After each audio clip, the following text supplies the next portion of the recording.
Noong May 3, 2010, bandang alas 5:50 ng hapon, si Sargento Derek Benjamin ay naka-duty sa desk ng reception area ng Grenville Police Station sa Grenville, Grenada.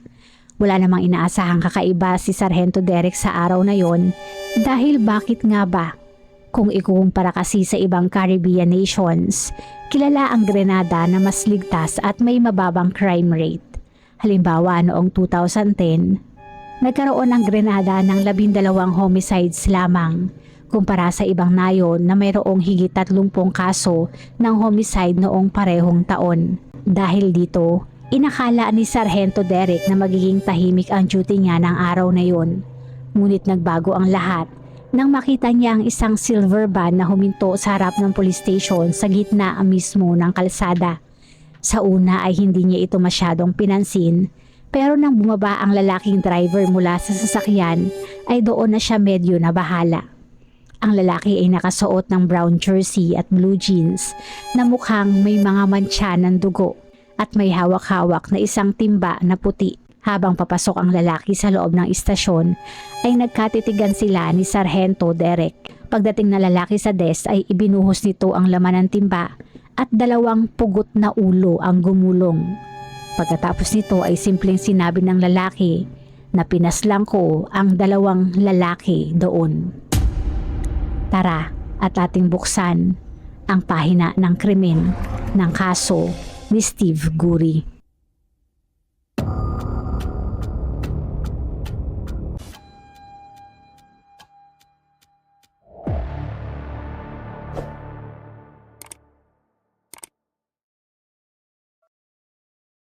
Ang lalaki ay agad na inaresto at nakilalang si Steve Guri na 36 na taong gulang. Siya ay kwinestyon ng nasa 8 oras at sa buong interview ay mukhang kalmado lang at halos wala namang nasabi. Mayroon pa siyang isang pangungusap na sinabi na wala gaanong saysay kung saan sinabi nito na kailangan niyang sumakay ng eroplano at may iwan siya nito dahil sa kanila. Pero sino nga ba si Steve Guri? Si Steve Guri ay nagmula sa isang pangkaraniwang pamilya. Inilarawan ang kanyang pagkabata bilang normal at ayon sa iba, siya ay mapagmahal at mabait na tao. Siya ay mayroong relasyon sa hindi pinangalanang babae at ayon sa ina ng kanyang girlfriend, si Steve ay isang gentle person na napakabuti sa kanya at sa kanyang anak. Ngunit sa kabila nito ay nagkaroon din ng criminal record si Steve noong 2006 kung saan siya ay nahatulan ng assault at pinagmulta ng 500 at 800 bilang kompensasyon. Sa kabilang banda, ang 2 mga pugot na ulo na dinala niya ay agad din namang nakilala. Ang isa ay si Clyde Greenidge, isang dating pulis na retired na at nagmamay-ari ng isang tavern o bahay inuman. Ang isa naman ay si Christopher Stafford, isang farmhand o manggagawa sa bukid. Pagkatapos makumpirma ang kanilang pagkakakilanlan, ang mga otoridad ay nagtungo sa St. Andrew upang imbestigahan ang farm na pagmamay-ari ng biktima na si Clyde. Habang naglalakad, sila ay nakakita ng isang puting jersey na tila na bahira ng dugo. Nasa 50 talampakan ang layo mula sa nakita nilang jersey, ay nakakita naman sila ng bagong putol na mga damo at mga baging kung saan natatakpan at nakatago ang isang katawan na pugot ang ulo. Ang katawan ay nakilalang kay Clyde Greenidge. Sa patuloy na paghahanap, nasa 200 talampakan ang layo ay natagpuan naman nila ang isa na namang pugot na katawan na natukoy naman na katawan ng isa pang biktima na si Christopher Stafford. Nasa 15 talampakan mula sa katawan ay may natagpuan namang isang duguang itak na tinukoy bilang murder weapon. Sa ginawang eksaminasyon matapos na natagpuan ang mga katawan, lumabas na si Clyde ay wala ng buhay ng nasa 2 oras na. At si Christopher naman ay nasa 3 oras na. Base sa marka ng patalim na nakita sa leeg ng mga biktima, ang mga iyon ay pinutol gamit ang isang nasa 7 pulgadang matalim na patalim na maaring isang itak na nakita sa mismong crime scene. Base sa autopsy, ang final cause of death ay matinding pagdurugo mula sa iba't ibang sugat. Gayunpaman walang malinaw na binanggit kung ang pagpugot ng ulo ay ginawa bago o matapos na lagutan ng hininga ang mga biktima. Ang konklusyon, Si Christopher Stafford ang unang pinatay bago si Clyde Greenidge at iyon ay sinuportahan din ng pahayag ng isang witness na kwinestyon ng mga otoridad. Isang nagngangalang David Richards ang nagbigay ng salaysay at ayon dito, bandang 5:00 ng hapon, halos 1 oras bago sumuko ang salarin, siya ay nakipagkita kay Clyde upang tignan ang isang lote ng lupa sa farm nito. Napansin ni David na naroon ang salarin na si Steve. Nakilala na niya sa loob ng 2 buwan at napansin din ang hawak nitong itak at isang beer. Ayon sa testimonya ni David, tinanong ng biktimang si Clyde ang salarin na si Steve na kaibigan din niya tungkol sa isa pang biktima na si Christopher dahil matagal na raw nito itong hindi nakikita. Sumagot si Steve na kailangan itong umalis dahil may diarrhea ito at sinabing susubukan itong hanapin si Christopher. Matapos sabihin yon, umalis ito at naglakad sa kalsada at makalipas ang 7 minuto ay bumalik si Steve at sinabi na hindi nito nakita si Christopher. Iniwan ni na Clyde at David si Steve upang ipagpatuloy ang pag-uusap tungkol sa lupang interesado si David. Bandang 5:25 ng hapon, iginiit pa rin ni Steve na hindi pa bumabalik si Christopher. Sa oras na yon ay umalis na si David. At ayon kay David, ang huling pagkakataon na nakita niya sina Clyde at Steve ay nang namimitas ang mga ito ng beans. May 4, si Steve ay dinala sa isang mental hospital para sa isang pagsusuri, kung saan ito ay na-diagnose na mayroong paranoid schizophrenia. Sa eksaminasyon, palagi niyang sinasabi na pakiramdam niya ay pinagtatawanan at pinag-uusapan siya ng mga tao at palagi siyang nakakarinig ng mga boses sa kanyang utak na madalas siyang tawaging Batman. Sa konteksto, ang Batman o Batboy ay Jamaican slang at isang insulto na ginagamit upang tumukoy sa isang homosexual o lalaki na may pagkababae. Dagdag pa rito, ang same-sex activity sa pagitan ng mga lalaki sa Grenada ay iligal at maaaring parusahan ng hanggang 10 taong pagkakakulong, kahit na bihira o halos hindi naman ito ipinatutupad. Sinabi rin ni Steve na sa mga nagdaang panahon, ang mga boses ay lalo pang naging hindi kaaya-aya, mas malakas at paulit-ulit, hanggang sa umiinom na siya ng alak sa kagustuhan niya na patahimikin at patigilin ito. Nang tanungin tungkol sa krimen, sinabi ni Steve na bukod sa mga boses sa kanyang ulo, pakiramdam niya ay pinagtatawanan siya ng dalawa at tinitignan siya bilang isang homosexual. Kaya nagalit siya ng gusto at inatake ang dalawa at pinugutan pa ng ulo gamit ang itak. Ayon sa doktor na tumingin kay Steve, nang panahon na yon, pakiramdam ni Steve ay wala siyang ginawang mali at hindi niya naiintindihan kung bakit siya ay kinukulong. Naitala rin na mayroon siyang delusional thoughts na may kaugnayan sa homosexual ideas at ang mga boses sa kanyang ulo ay madalas na sinasabi na ganoon nga siya. Isang psychiatrist din na may mahigit 30 taong karanasan ang sumuri kay Steve at ibinigay ang parehong resulta na ginawa sa mental hospital. Idinagdag din sa resulta na bagamat walang nakitang active na sintomas ng mental illness noong ginawa ang pagsusuri, malaki ang posibilidad na si Steve ay nasa isang psychotic episode noong oras na nangyari ang krimen. Base din sa resulta, si Steve sa kabila ng kanyang kondisyon ay alam pa rin ang ginawa nito na pagpaslang sa 2 tao. Bilang konklusyon, si Steve ay mayroong mental illness at ang pag-inom ng alak bilang diversion ay nagpalala ng kondisyon nito. Walang ebidensya na siya ay nasa impluensya ng mga oras na yon, maging kung siya ba ay nasobrahan ng inom ng araw na yon.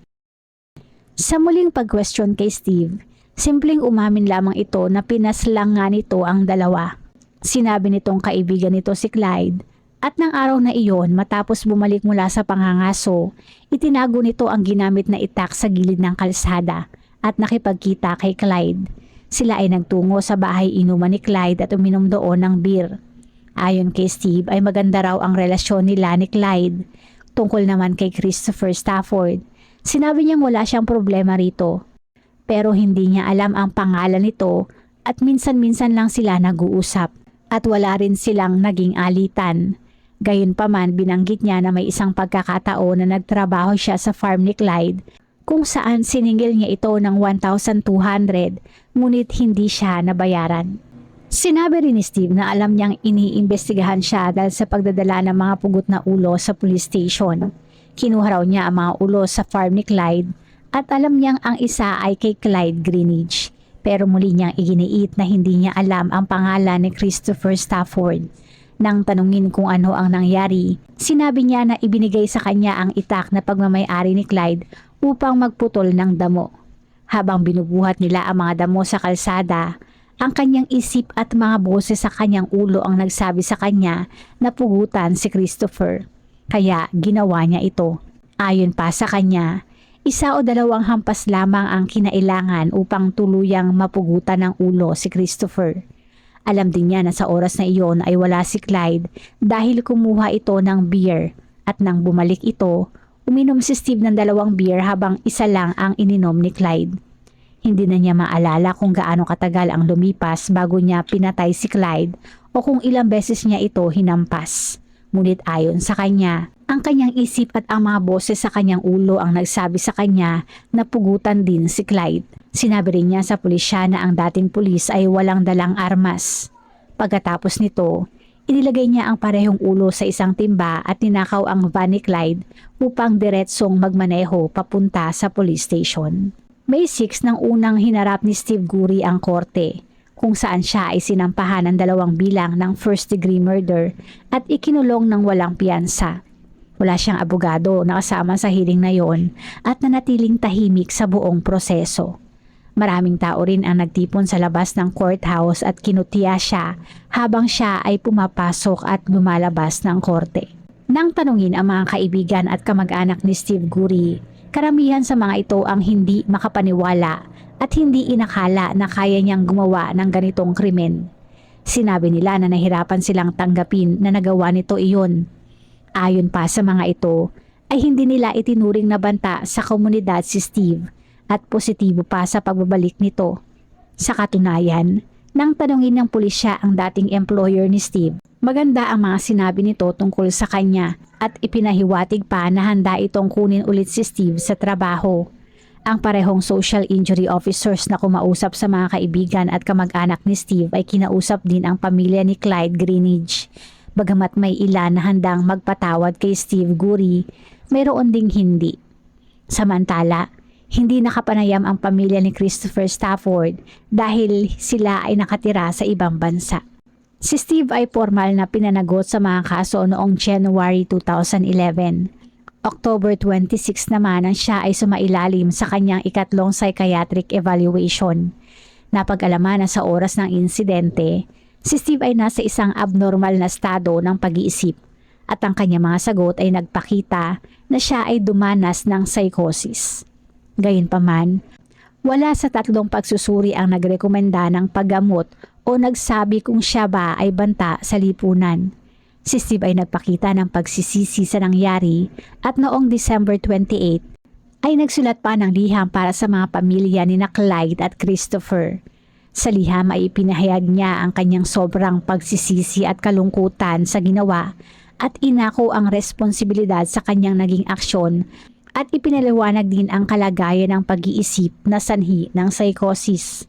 Gayunpaman, ang mga liham na ito ay hindi kailanman naipadala sa mga pamilya ng mga biktima, ngunit iyon ay binasa naman ng malakas sa korte. Ang ikalawang pagdinig ay ginanap noong October 2013. Sa pagdinig, si Steve ayon sa payo ng kanyang abogado ay umamin ng guilty sa lahat ng kasong isinampa laban sa kanya, kaya naiwasan ang isang mahaba at masalimuot na paglilitis. Sa paghatol dahil ang diminished capacity ay hindi kinikilalang valid defense para sa mga kasong murder, ang depensa ay humingi na lamang ng leniency. Ipinunto nila ang sakit sa pag-iisip ni Steve, ang posibleng pagkalasing, at ang kanyang pagsisisi at pakikipagtulungan sa investigasyon. Ayon naman sa prosekusyon, ang krimen ay labis na marahas at may higit isang biktima at ang pag-atake ay tila walang pag-uudyok. Gayunpaman, kinilala rin ng prosekusyon ang pagtanggap sa kasalanan bilang isang dahilan ng pagpapagaan ng parusa. Matapos pakinggan ng hukom ang lahat ng argumento, sila ay nagpasya na at si Steve ay nahatulan ng guilty. Ang hukom ay isinaalang-alang ang katangian ng krimen, pati na rin ang pagtanggap sa kasalanan, pagsisisi, mental state at ang tsansa ng rehabilitasyon. Kaya sa halip na death penalty o kamatayan, siya ay pinatawan ng 35 taon sa bilangguan. Dagdag pa rito, iniutos ng hukom na siya ay suriin ng isang psychiatrist tuwing 6 na buwan upang matukoy kung may karagdagang paggamot na kinakailangan. Sinabi rin na kung ang mga evaluation ay magpakita ng magagandang resulta at pag-ayos ng kanyang mental state, ang kanyang sentensya ay maaaring i-review pagkalipas ng 25 taon at posibleng mabigyan ng early release. Bago isara ang ating pahina, shoutout po sa ilan sa ating manonood.